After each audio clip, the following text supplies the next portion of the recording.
Hey guys, welcome back to the channel. Today we're doing a review of this 2019 Mercedes GLC 300d Coupe.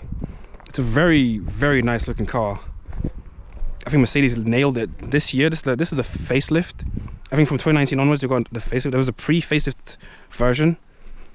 I'll show you a picture of them side by side, interior and exterior, because I think the facelift is worth getting. Don't mind the parking. It's my first time driving this car, so I don't know, my parking's not that good.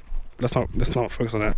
I think around £30,000 will get you one of these for around 30,000 miles, 35,000 miles, 1,000 miles.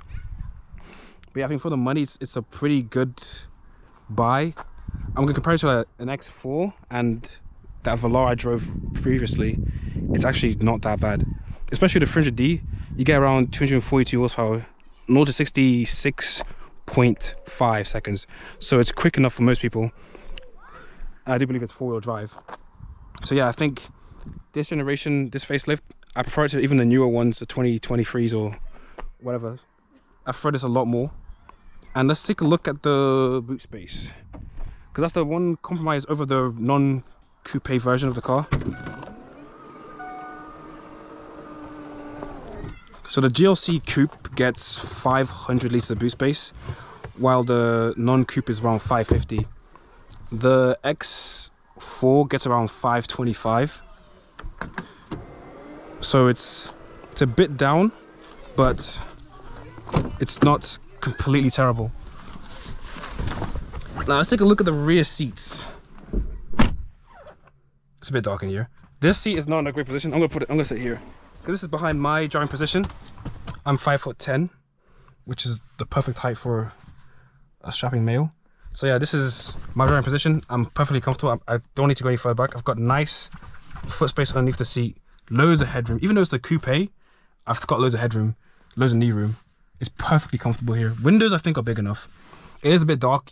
This is not the Premium Plus. The Premium Plus you can get a sunroof, which would brighten the cabin up a lot. But I don't think you need it. I think this is good enough. Let's see, you go. Nice little armrest, soft, squidgy, and cup holders. Oh, pretty cool, the folding out ones. Yeah, I think there's also storage inside here. Yeah, that's pretty nice. So yeah, overall, back here is not bad. It's comfortable. The leather is soft. It is a bit forward, but I think it's not too bad. And you get climate control. You have speakers, you have the little wood, and I believe you have the interior lights. They're also run for the back here as well. So the rear is not bad for a coupe. Like, I'm not really robbed of headroom. I think 6 foot you'd be fine actually in the back of this. So I think they nailed it. The compromise between coupe and still having headroom in the back. Let's sit in the driver's seat.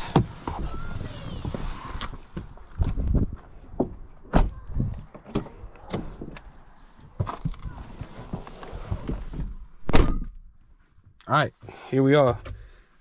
Put the keys away. Now the cabin, I think is, how am I gonna say this? I think it's a nice cabin. Everything feels nice. The buttons are not bad. They're quite solid, and I love the ventilation. So easy to use and so easy to modulate compared to other companies. I think they should really just do what Mercedes do here. You do get nice wood finish. I think you can get piano black on this. I prefer the wood. You can get this is a wireless charging pad, 2 cup holders. You have a much bigger screen than you do in the facelift. That's the problem. The pre-facelift has a tiny little, like the one you get in an A-Class basically. And you also get a digital display. Let me show you. You got nice storage under the armrest here. You have good door bins. You can fit a lot of balls in there. And I think overall the cabin is not bad. I think it doesn't look as the Velar's cabin was a lot more airy, felt more bright because there's a lot lighter colors. But this is good enough. The tech is very nice, because I can say, hey Mercedes, and then if I say, hey Mercedes, I'm cold or hot, it'll specifically change the driver's side temperature. And if you're on the passenger side, it'll do the same on your side. Yeah, you also get your ambient lighting. I don't know if you can see that over there. And I think it's a very nice cabin. Yeah, I think it's a very nice cabin. The steering wheel, I think this is the best generation Mercedes steering wheel. The one after this, the newer 2023 one, the new Mercedes steering wheel, I don't think is as good as this old one, where it has physical buttons and a bit of a touchpad here. I think they nailed it with this design, and after that it's not as good. And this is much better than the previous pre-facelift one. So I think get the facelift if you can. The car as a whole is pretty much the same as the pre-facelift, but just the little touches they added, the digital dash, the bigger screen, the nicer steering wheel, and the front lights, rear lights, I think they're worth it over the pre-facelift, but it's up to you. You get a nice size glove box, leather pretty much everywhere. On the armrest, on the door card, you have the wood veneer over there, and the seats are very comfortable. Like they're nice and supportive. You can do lumbar support, and you can adjust it with electric. It's like a little electric seat thing here, so I can lift it, rotate it. But it is a manual. It's manual to move it forward and backwards. Also, the steering wheel has adjustability. So you can go down and up, and it's quite easy to get comfortable. And I think it's not a bad driving position. The one thing I will say is that the steering is very light, but we'll get onto that when I'm driving. So cabin-wise, I think they nailed it. It can feel dated because the screen just stuck on over there, but you'll get over it. It's easy to use. It's also touch screen, easy to reach, and you have a little trackpad here, which I think they removed in the newer cars. So I don't know why, but you have a little trackpad here. You have parking assist. It can park itself. You have pretty much 360 cameras, start, stop, and dynamic sport plus modes. We'll get that when driving. But over conclusion, the interior is perfectly fine. The digital dash is very clear and easy to read.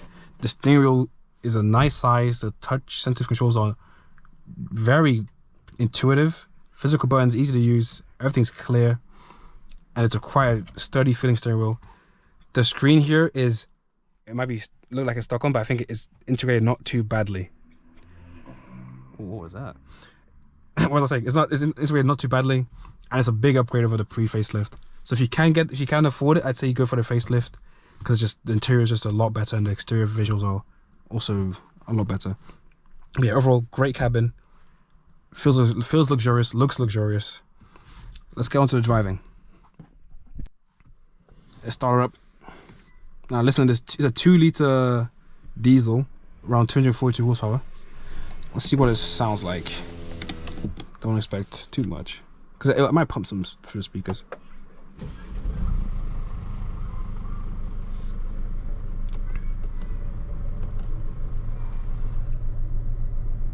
Let's give it some rev, see what's on it. It's not bad for a diesel, right? It's not bad for a diesel. But yeah, I immediately, because you have different drive modes, you have individual, which you can customize to be, so right now I set to eco, comfort for steering and ESP. Sport plus, I don't know if you heard the engine turn up a little bit sound wise, and you have regular sport and you have comfort. I think I have one more, eco, yeah. But we're gonna put it in sport plus, because I'm a BMW dude, so. And the one thing I love about the Mercedes automatics is that the gear stalk is on the wheel. So I push down, I'm in drive, and we go. I think it's a lot better than having it here like in the BMWs, but I think it's a lot better having it here. But it also means you have the Mercedes one. You have the Mercedes one stalk that controls everything: indicators, washers, lights. I prefer to have 2 stalks for that, but that gear thing is very easy to use day to day, and it does clear up space for cup holders, touchpad, anything really here. I think it's a great design. This car drives very nicely. It's got a good suspension. It's not going to iron out every bump, but it's more than good enough for everyday use. And the engine is very responsive. Well, it's got a lot of torque. It's got about 500 Newton meters of torque. So you're never going to really feel, it's going to leave you wanting for performance. So I think the 300D is a nice balance between a full fat 43 AMG and like a 250D or 220D, because it's going to give you just enough performance you need, and you return around 42 miles to the gallon, which I think is pretty impressive for a car that's pretty much this quick. The steering is very light. I do believe it's electric steering, so there's not really hydraulically controlled, so you don't really feel that much, and it makes it very easy to go around town, but it doesn't remove any feeling. But you're driving a very heavy SUV, I'm not sure you're going to be looking for feeling. And visibility is pretty good. Apart from the rear, visibility from the front is pretty good. Windows are great, wing mirrors are big. The rear, having the coupe styling does make it a very small rear window, but you've got reverse cameras, so you should be okay. And the cameras do show your lines where you're going to go when you turn the wheel. But yeah, apart from that, visibility is overall pretty good. And you do get a bit of confidence after a while getting used to the super light steering, and especially in sport mode. I like it in sport because it gives you a bit more weight compared to eco. Eco is just too light for me, but putting in sport I get a little more weight. I prefer it that way. Yeah, and it's very yeah, I'll call it, it's very easy to drive. You'll get used to it very quickly, because it's like my first time probably driving this car, and I'm perfectly comfortable to weave through traffic or overtake people, especially with the engine. Makes overtaking quite fun. And it is one of those cars where you'd purposely wait for a red light so you could launch it every opportunity you get. And it's quite fun to launch it. Even though it's a big car, you can have some fun in it. We'll take it to a higher speed section so you can see the acceleration. Okay, well, we're about to enter some higher speed section of road so you can see the performance. I can't really do a 0 to 60 because there's nowhere for me to stop, but let's put it in Sport Plus mode, which is just flicking that up. It corners pretty well for a big car. Like, you do get a bit of lean, but I think it's pretty impressive. Like, let's pin it here. Let's see what it does. And 40, 50, 60, 70. So it's plenty fast enough for everybody, I think. Fast enough you get into the 350Ds with a V6 diesel or a GLC 43, a V6 petrol. But then you might lose a bit of the economy. So I think it's a good balance between economy and performance, this 300D. Because I wouldn't go for the 250 or 220 if you're looking for something a little quicker. This is 6.5 seconds 60. And on motorway speeds, you do get some wind noise and a bit of road noise from this, because it has massive tires on it, but it's quite comfortable. The seats are comfortable, suspension absorbs bumps pretty nicely, and the high driving position gives you a nice view out, so you feel confident that you're kind of aware of your surroundings. But yeah, I think overall it's a great car. It's a really good car. It's a bit pricey, but you pay for the badge, and the product itself is, I think it is worth 30 grand.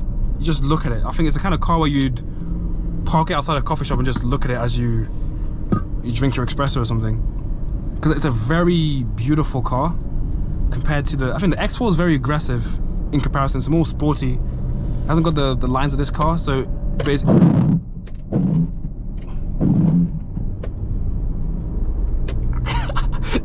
the awful one. Oh no, the one stock for everything makes it kind of hard to use when you're not used to it. That's hilarious. But as I was saying, the X4 is more aggressive looking. The Velar does compete with this in terms of like elegance, but the coupe styling, I think, gives it the extra edge. So out of those three options, I'm a BMW guy because I go for the X4 because I assume it drives better. But this GLC is pretty much the perfect balance. The GLC 300D, it has the economy, it has the performance, it has the looks, it has the comfort, it has the technology, and it's easy to drive, easy to park. You don't really need much more than this, but you're already paying 30-35 grand for a car, so you expect a little bit for your money. But yeah, overall, I would highly recommend you test drive this. If you're looking at we call this mid-size SUV, because the X5 GLE are the bigger ones. After you take a look at GLC, there's a reason that you see one pretty much every single day. Well, at least I do. I see at least one GLC or GLC coupe every single day, and now I see the reason why. It's an incredible car. Value for money, I guess you could say it is. For 30 grand, what else do you get? If you're looking for a mid-size SUV, consider one of these. Test drive it, especially this 300D. A little more kick than the ones beneath it, but not, and then still returns a good miles per gallon. So yeah, I guess it's got like a solid 8-9 out of 10.